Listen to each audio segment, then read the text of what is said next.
guys, what's going on? Welcome back to Alan's Horror World. My name is Alan. Of course, you guys already know that. So welcome back to my Halloween franchise re-reviews. I know I've had a little bit of a delay with getting to this video, but school has been stressing me out too much. But I'm going to be bringing my A game for the last week of October. Every single day going forward, you're getting a Halloween review, including Halloween Kills, starting tonight.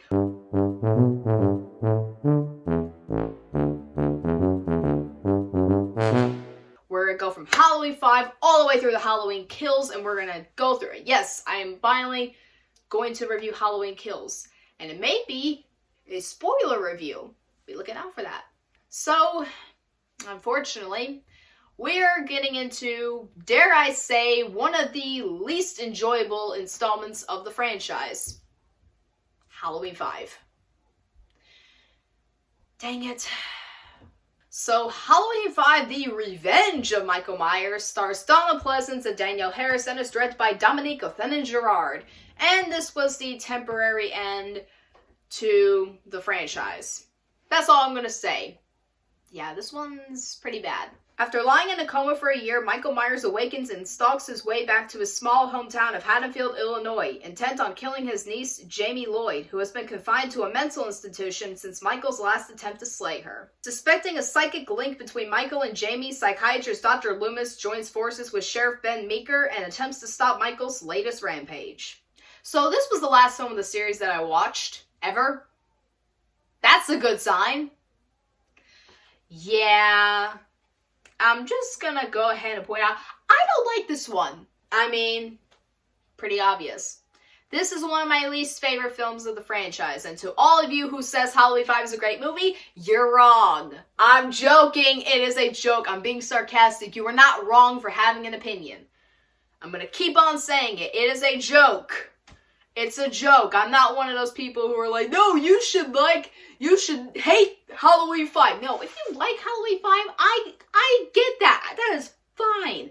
There are parts of this movie where I understand why you like or even love The Revenge of Michael Myers. I personally don't, and I never really liked this movie. Ever. I never really liked this one.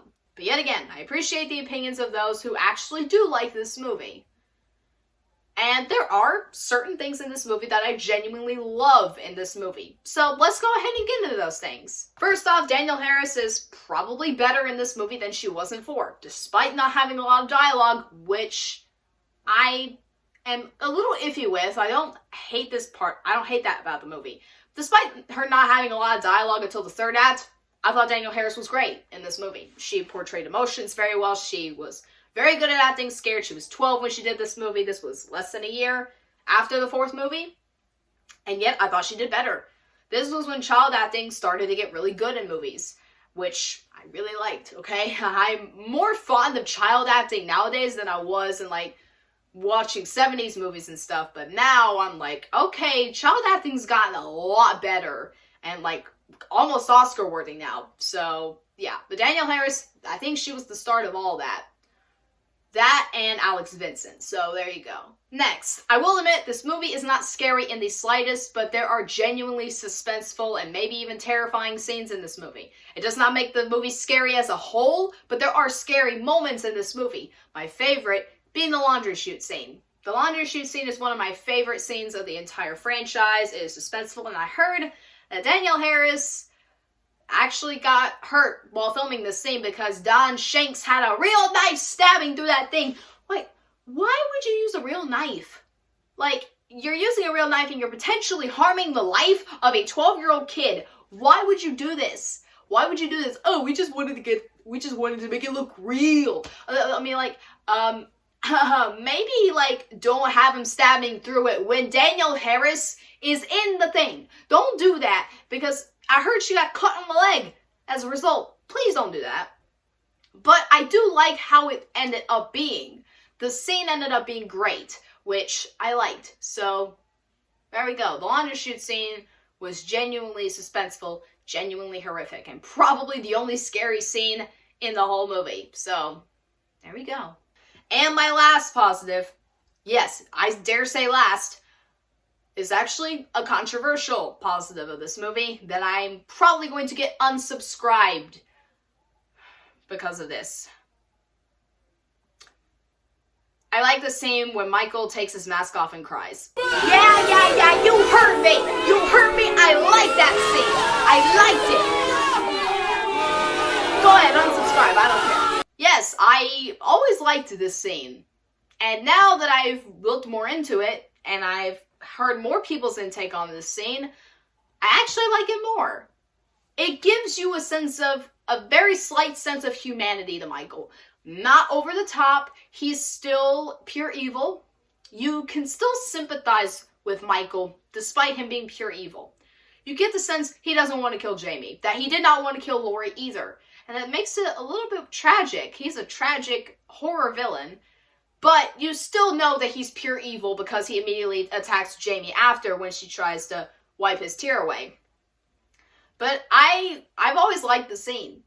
And maybe my favorite scene of the whole movie, because you get the sense that he really doesn't want to kill Jamie, but he's being forced to, which makes sense with the Curse of Michael Myers. It makes more sense when you watch the Curse of Michael Myers.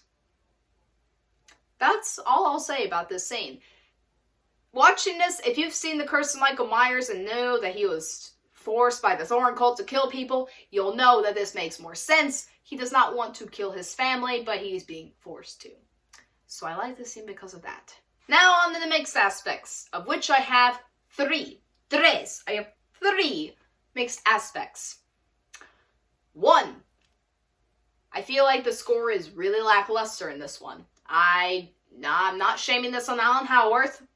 I'm going for the studio with this one because this movie was rushed into production and in the theaters less than a year after Halloween 4. So I don't even think Alan Howarth had time to make a score. So he just went with something and just threw it onto the screen.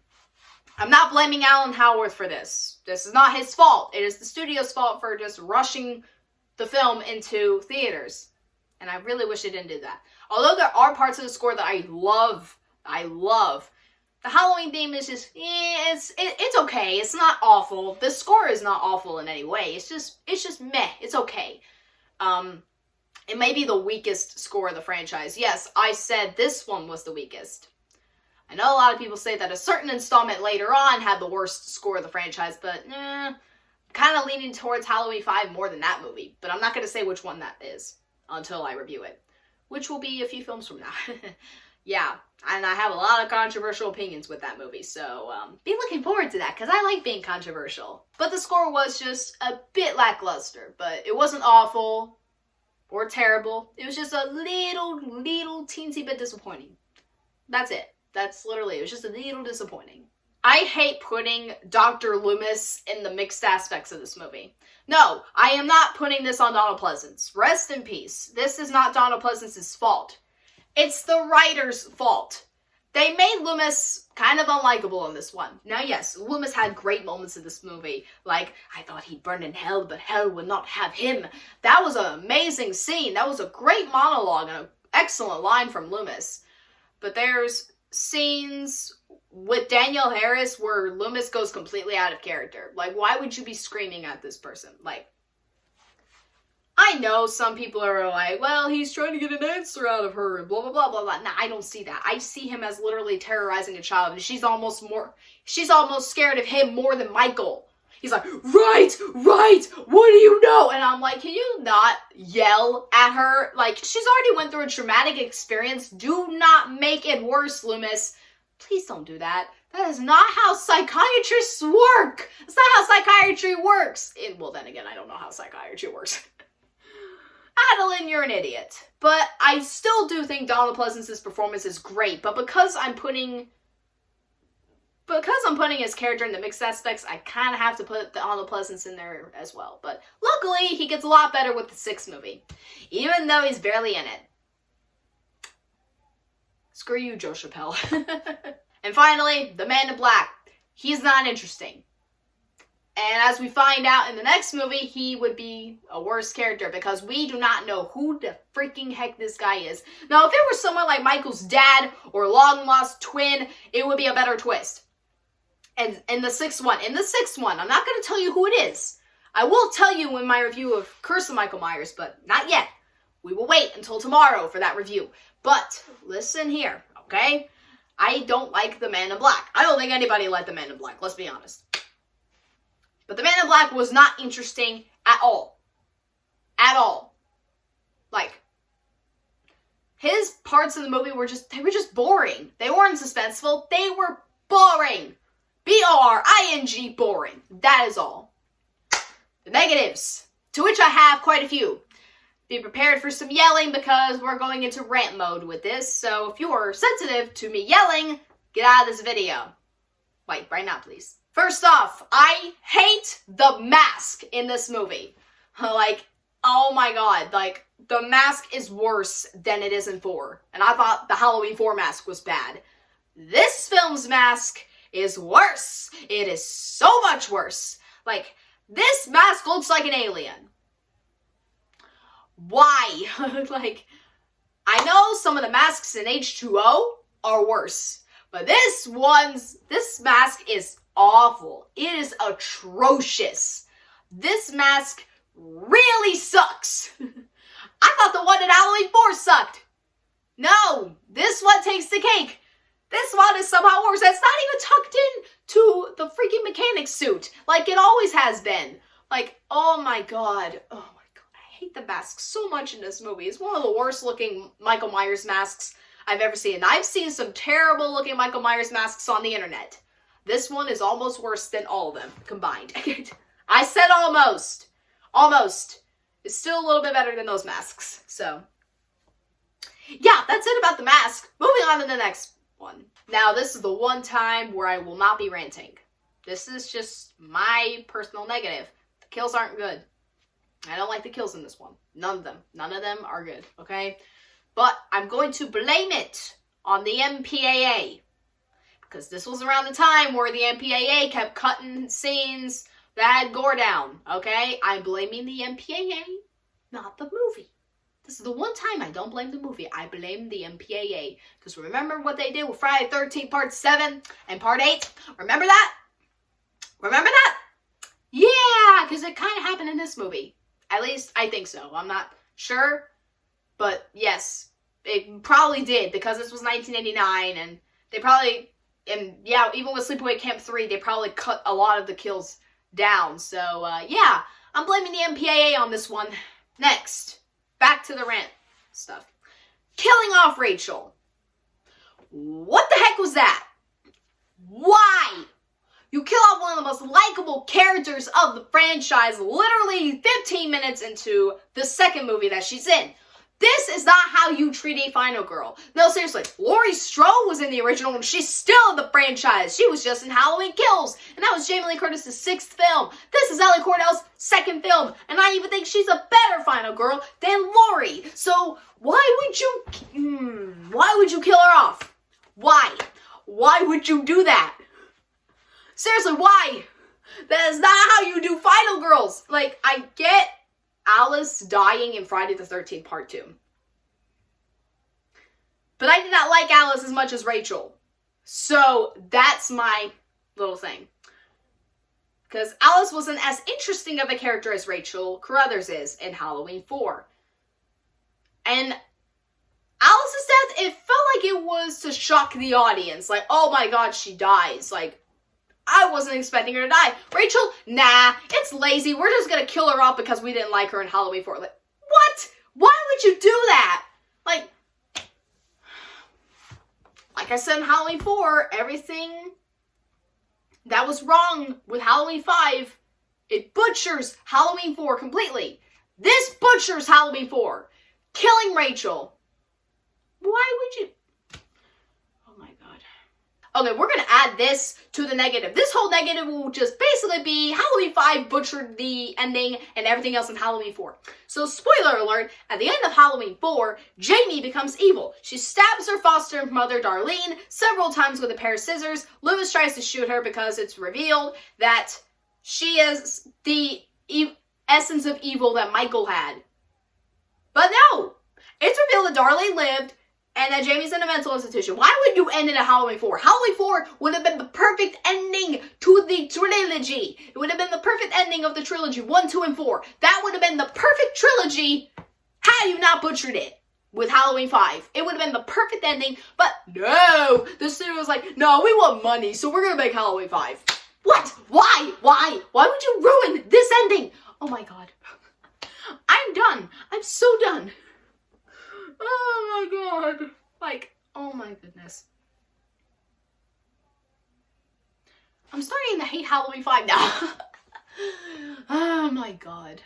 Oh, and also, I don't hate the character of Tina, but killing off Rachel and bringing in an annoying character in Tina, that makes the movie even worse.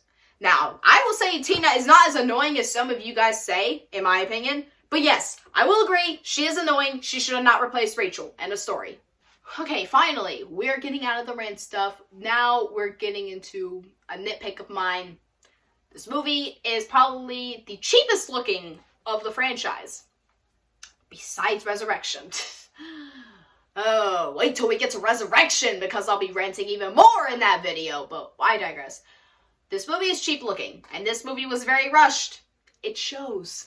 It really shows. It is not shot well. It doesn't have good cinematography. It's cheap looking. That kind of shows with the mask. Just gonna say, it shows with the mask. But like, this movie is one of the cheapest looking installments of the franchise. And look at that, it ended up being the lowest grossing of them all. Even though we had Halloween 3. Hey, I love Halloween 3. But back when it came out, people despised it. So yeah, it didn't make a lot of money. This movie somehow performed less at the box office than Halloween 3, which did not have Michael Myers in it. This one had Michael Myers, and they're like, nope, it sucks. So it did not make that much money. I wonder why. So overall, guys, Halloween 5, The Revenge of Michael Myers sucks, in my opinion. But it is vastly superior to 2 films of this franchise that we will soon be getting into. Vastly superior. Like, no, seriously, those 2 films make this movie look like The Godfather. Okay. I can't really compare it to The Godfather because, like, I've never even seen The Godfather, but, like, I want to see it, though. But, like, no, seriously, like, the 2 of the films that I'm going to be talking about soon makes this movie look like a masterpiece. It makes it look like the greatest movie ever made compared to those films.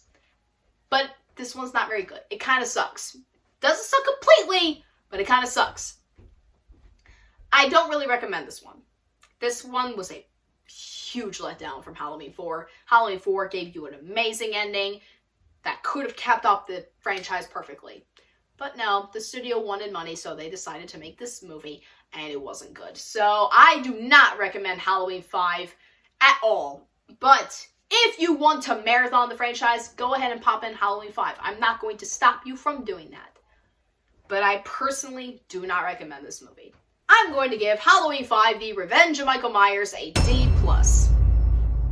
You were expecting an F, weren't you? Well, you're not getting that. It's a D+.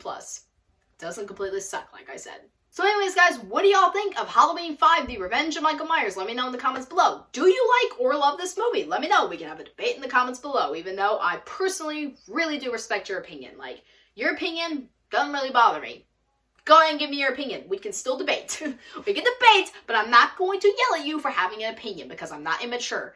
Or did you think the movie was okay, or did you think it sucked? Go ahead and let me know in the comments below. So, tomorrow I'll be looking forward to my review of Halloween 6, The Curse of Michael Myers, which I'm going to go ahead and say is vastly better than this movie. And over the course of the next week, be looking forward to the rest of the Halloween franchise reviews, and hopefully on Halloween night, you'll be getting an updated ranking of the Halloween franchise, including Halloween Kills. But for those of you that follow me on Twitter, you kind of already know my ranking. You kind of know how I think about Halloween Kills. And for those who follow my community tab on YouTube, oh yeah, by the way, I finally have a community tab open for this channel, so I'll probably be posting polls, updates for videos, and all that stuff. So go ahead and subscribe and leave a like and pay attention to that whenever that happens. So yeah, it'll make the channel a lot more fun, a lot more communicative with you guys, because I like to communicate with my subscribers. So anyways, guys, I guess that's pretty much it. So anyways, I'm Madeline. This is Alan's Horror World. Of course, you guys already know that. I love all you guys to death. And until next time,